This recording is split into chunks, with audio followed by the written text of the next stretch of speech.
Hey YouTube, A.Maze here again, back with another video. Welcome to my channel and thank you for watching. So, today's video is about how to find happiness when there is none. And yes folks, it is possible. It is possible to be happy when you are not. Okay, so what I've done is I put together a 9-step formula that, done in that order, I believe will work if you give it a fair effort. Because here at this channel, our three main things are effort, time, and patience. You have to put in the effort, give it time, and be patient with yourself, because these are journeys we are going on, okay? And they take time. However, they're well worth it because it'll be rewarding to you for the rest of your life. So, without further ado, let's jump right into it. Number one, you must first decide that happiness is what you really want. You say, hey Maze, what do you mean? Of course I want to be happy. That's why I'm searching for it on YouTube. That's why I'm reading books and drinking tea. And no. What I mean is, you ask yourself, am I fully prepared to make an effort, even when something bad happens, even when my day not going the way I want? If I fail at my anger management treatment, if I fail at this, am I still prepared to put forth the effort?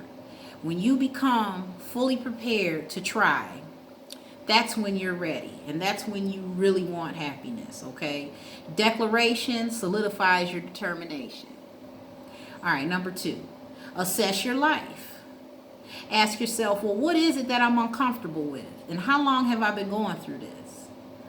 So you make a list. In a previous video, I talked about making a list of your issues and problems because I was talking about stress-related things and how you can help relieve yourself of it, okay? Well, it's the same with this. Whatever's uncomfortable in your life, you're going to make a list of it. All of the things that you can think of and really dig deep. I'm talking about surface things like a person at work that bothers you, and deep-rooted issues like how your uncle made you feel when you were a child, if he abused you or something like that. I'm talking about put everything out on paper. Once you've done that, you put them in a list of 3 categories. The first category is, do these problems have a practical solution that I can solve? Now, it may take effort, but be honest with yourself. If you really can do something, if you try, then put it on that list, that categorization. Then you have the things that resolve themselves over time. I didn't mean to flip you guys the bird, okay? The second categorization, things that will resolve themselves over time. Put those on the list.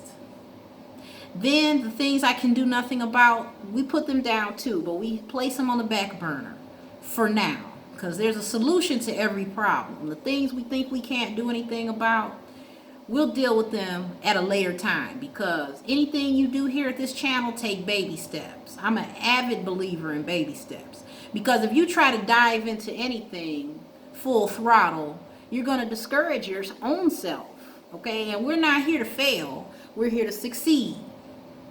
Just know this, people. Happiness doesn't mean, oh God, I'm just going to forget about all the deep-rooted pain that I feel from the past, or I'm just going to let go of what happened earlier. I'm going to act like I didn't know. No, that's not what happiness is, okay? Because someone once told me, you spend your whole life struggling. And that is very true, okay? There'll always be something. Okay, once you've tackled an issue in your life, more may come. It may not, but it may.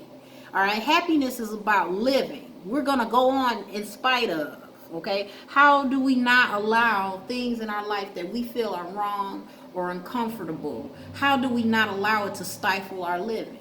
I mean, because, we got goals to attain. We got kids to raise. We got too much to do to not feel good, okay? So, assess your life. That's number 2. Number 3, be thankful. It sounds simple, You say, well, A.Maze, I don't have a car. I catch the bus. I can barely pay my bills. Why should I be happy?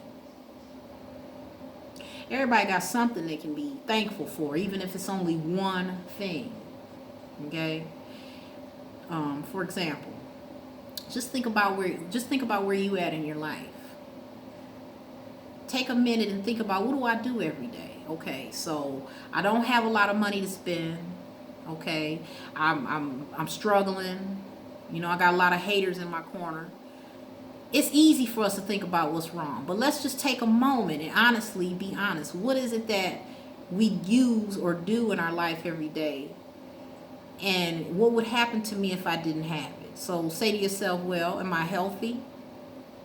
Are my kids healthy? Do I have love? If you have anything, say to yourself, well, where would I be if I lost those things? You know, I catch the bus, but at least I can walk to the bus stop. There are people who can't walk. I should be thankful I can at least walk. Okay, the simple things. If we just thankful for those things, that'll help boost the serotonin in your brain. With time, of course, you know, but just give it a fair effort. The minute you feel like you start thinking about those terrible things that you don't like say, you know, you go to work and you feel underappreciated, but you know you work hard. You can't let it bother you all day. And when you start to think about, well, at least I do have a job until I can get a better one. Because where would you be without it? So being thankful is a great way to find happiness. It'll come, I promise you, with time. Next, number 4, meditation. I love meditation. You know, you got to take time out to reflect. And it's more than just doing it to relax, okay? There's been a study. Practitioners have long said that meditation provides cognitive and psychological benefits that will persist throughout your day. So meditation will guide you for your day, but in the long term, it'll help you adapt to further adversity, okay? What meditation does, if you do deep meditation, you're implanting seeds in your subconscious. What does that mean, A.Maze? What does that mean? It means when you go to a quiet place in your mind and you're free of all distraction, you can place a picture in your subconscious. Because let's face it, us humans, we behave and think the way we do from our subconscious. There's nothing conscious about what we do. We act on autopilot. We're just the way we are due to our subconscious. But you can reprogram your subconscious through meditation. Do it every day. I watch YouTube videos on habits of the wealthy because I want to be wealthy. I do. So if you want to be like someone, do what they do. And one of the things many wealthy people do is they meditate first thing in the morning, okay? Now, you don't have to meditate first thing in the morning because I know what you're thinking. Hey, Maze, I got kids. I got work. I ain't got time. Yes, you do. If you go in the restroom and brush your teeth, do it while you're brushing your teeth. You can do it twice a day. Once before bed, once in the morning. Whatever's comfortable, but just make sure you do it. Because you want to implant positivity in your subconscious so that you have positivity in your energy and your behavior. When you change the way you think, you change the way you feel, and when you change the way you feel, you change the way you behave, and that makes you change your life. Just try it. Okay, moving on. Number 5, self-love. Now that ties into meditation. Okay, I want you to do this exercise every day. You could be at work and do it, but as long as you do it every day, stand in the mirror and look yourself directly in the eye. You say to yourself, I am worthy. Okay? I am worthy. I am intelligent and I can do it. All right? When you do that, you are implanting that in your subconscious. Okay? Then you will begin to feel worthy. And with that comes worthy behaviors. Let me give you an example of why this works. Okay, if you're one that suffers from low self-esteem, oftentimes that happens to us at some point in our life. So you may not have the best hygiene, you don't tend to your appearance like you normally would, or maybe you should. So when you go around people and they seem a little taken aback by you or a little uncomfortable, and you're like, well, Why are they doing me like this? Well, because you do yourself like that. You know, you smell bad. And then you smell bad because you don't care. But when you begin to care, others do. So when you remind yourself that you are worthy of respect, you give yourself respect, and then you get around others and they give you the respect that you rightfully deserve. And there it is. It's that simple. Okay? But that's just one example of why that works. All right? The way we think guides everything. But our thinking doesn't come on the surface, it's in our subconscious. So you want to alter your subconscious, okay, through meditation. And that's what I mean by effort. All of this takes effort. It takes time. But we can do it. We can do it, okay? Remember, guys, we're not trying to erase our pain. In fact, it's healthy to embrace how you feel, okay? If you have to go and take 90 minutes to cry, please do it. Because the pain is there. It's not going anywhere. But if you express that pain and get it out, move on. The last thing you want to ever do is dwell on whatever it is that's making you feel unhappy. You do not want to dwell. Once you've gotten your cry out, you may need to punch a bag or cry or something. Move on. Start thinking positive. Have dreams. Think about your dreams. Even if you feel at the moment that they're unattainable, dream them anyway. It'll take your mind off of what's wrong. Because all we're trying to do here is live in spite of. Okay? Moving on. Reinvent yourself. That's number 6. Reinvent yourself. Try a new look. Trying a new look always helps. If you've been looking the same for the last X amount of years, but you've been dissatisfied with your life for the last X amount of years, when you look in the mirror and you got a new fresh haircut and a new hair color, or you change the way you dress, you change the way you feel about yourself. When you view yourself as more valuable, then more valuable behaviors will come, is what you will engage in. And then you bring different energy into your life. Okay, let's say, for example, you stop wearing jeans and you decide, you know what, I'm going to wear slacks and a blouse and some flats instead of just wearing some jeans I just throw on. Nothing wrong with jeans, but if you just throw clothes on, that's what you call neglectful behavior to an extent, because there's no care in it. Something as simple as putting care into what you are wearing will cause you to want to put care into the other things you do. You're not going to accept the same treatment that you've gotten before. People will treat you different because you treat yourself different. That in alone will make you happy. Us humans, we're social and we need approval from one another. All right?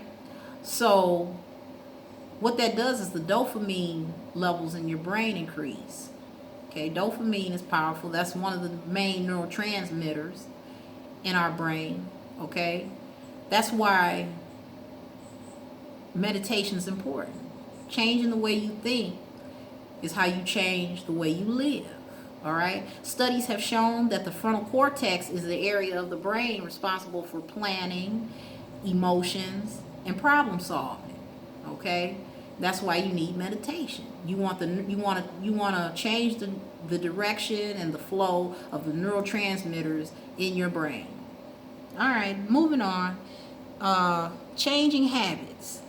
So that ties into self-love and reinventing yourself. But just a little bit, though, because, you're changing your habits. You're not necessarily changing things about the way you look, but when you change your habits, you start a whole new life. Say, for example, you're a college student. A successful college student as far as academically. You've been in college for like 2 years now. Your grades are good. But socially, your life suffers. You haven't gone on a date. You don't make friends that you want. You feel like you're attracting the wrong people. So I don't want this type of life. I want to meet students that have networking capabilities and they have good grades and they're heading in the same direction I am. What am I doing wrong? If you spend your day after you go to class and then You go back to your dorm and take a nap. You get up and go to another class. And yeah, you may socialize with a couple people in the dorm, but you haven't made any good friends. Try something else. After classes are done, go to a social event. You never do that. You say, hey, Mace, I don't even do that. Well, that's why you live the way you do. Try something you don't do. Try it. Okay, moving on. Increase your water intake and nutrition. Proper nutrition is key. Okay? There's so many reasons why. You can Google it. I mean, vitamin A, folic acid, everything you need. All that stuff is for your brain. And of course your body too. But everything begins in the mind. Same with hydration. Okay? There are many, many benefits to drinking extra water. Try to drink half of your weight in ounces. Okay? Moving on. The very last one, but not least, and that's practice compassion. Okay? We get a reward from rewarding others. You know, dopamine is the reward neurotransmitter, and it make you feel good to make others feel good. When you feel good for someone, when you feel bad for someone else that's feeling bad, it's almost like you are being charitable. And we're not judge-worthy here. We're not judgmental here at this channel. If you are one of those kind of people who have trouble expressing compassion to people, meditate on it. Okay? Literally, what you see is what you can be. You can meditate on the type of person that you want to be. If you want to put bad ideas in your head, you can do that. But why would you do that? My basic thing is, us humans, we are well-oiled machines, and our minds are like computer programs. We're going to act off of what we put in it, okay? And that's really it. That's my 9-step formula. You know, how to find happiness when there is none. Try those 9 things, okay? I'll list them below for you, okay? And just try them every day. And don't let up. And don't give up. All right? That's all I have for now. Before I go, I want to leave you with this, though. A quote from Mr. Dale Carnegie. He said, "It isn't what you have, or who you are, or where you are going that makes you happy or unhappy. It's what you think about." Thank you all for watching. Bye for now.